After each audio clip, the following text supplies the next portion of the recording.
Andy back here with part 2 of how I made Nirvana Come As You Are.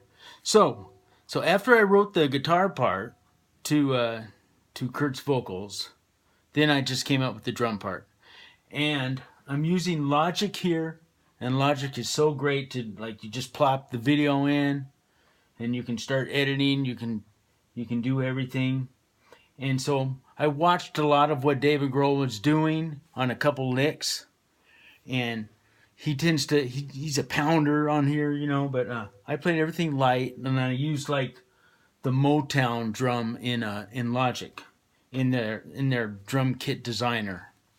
I'm not too picky about using drums, so that works for me. So anyway, there's the guitar part that you heard before. Now you're going to hear the drums that I programmed.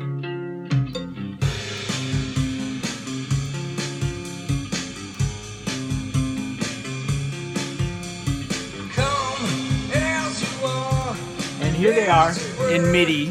This is how I did them, just like MIDI like this.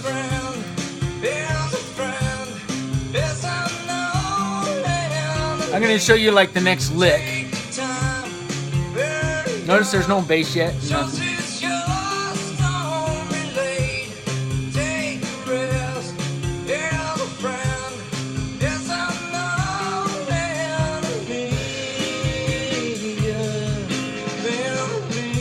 See, he does those licks, so I made sure to do those.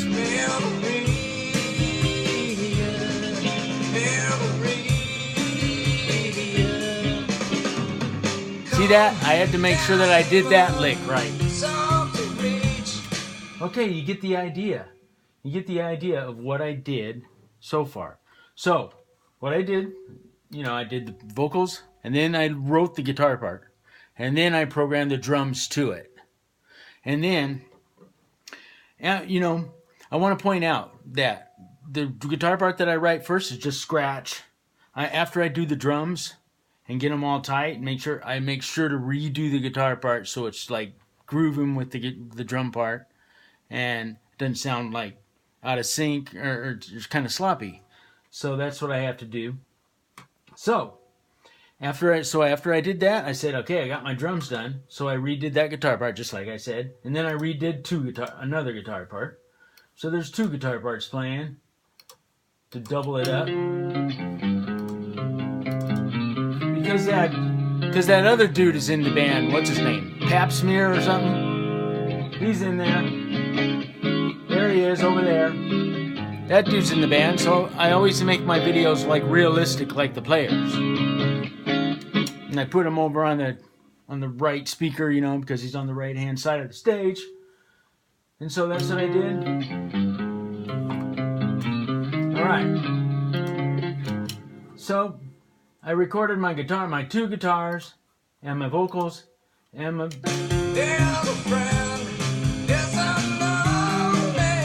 You see all these colored highlights that look like Play-Doh? Those are the 4 tracks. Now I'm going to add the 5th track, the 5th part that I had to add, which is the bass.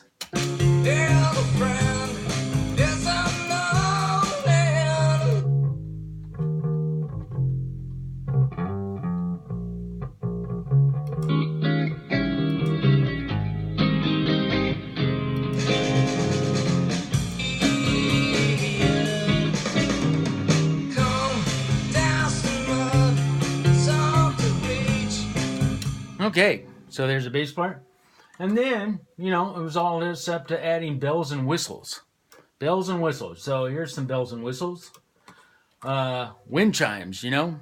Nice cheesy instrument for smooth jazz and crap. Here they are soloed. Come here, solo. Okay.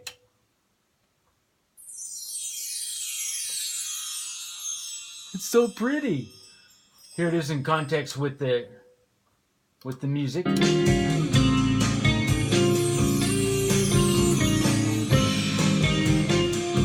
Nice, huh?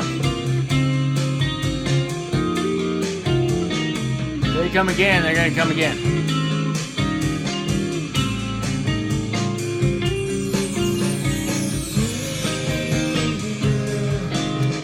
So that was it. That's all I did. But I had to be realistic. So I had to add a crowd. So in Logic you can find loops that says crowd, and you have to construct longer crowds. So you put them together, and then you put long crossfades, and your crowd sounds great. Here they are soloed. Here's a crowd, just like they're playing live. Can they,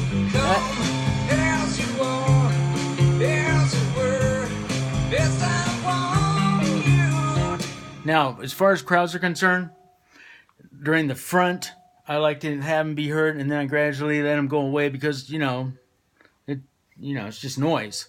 So I try to put them as low as I can so you can just kind of feel them while you're listening to the rest of the song. And then at the end, I'll bring them back up again. And that's how I do it. So I hope that was helpful for y'all. And I will talk to you next time. Bye.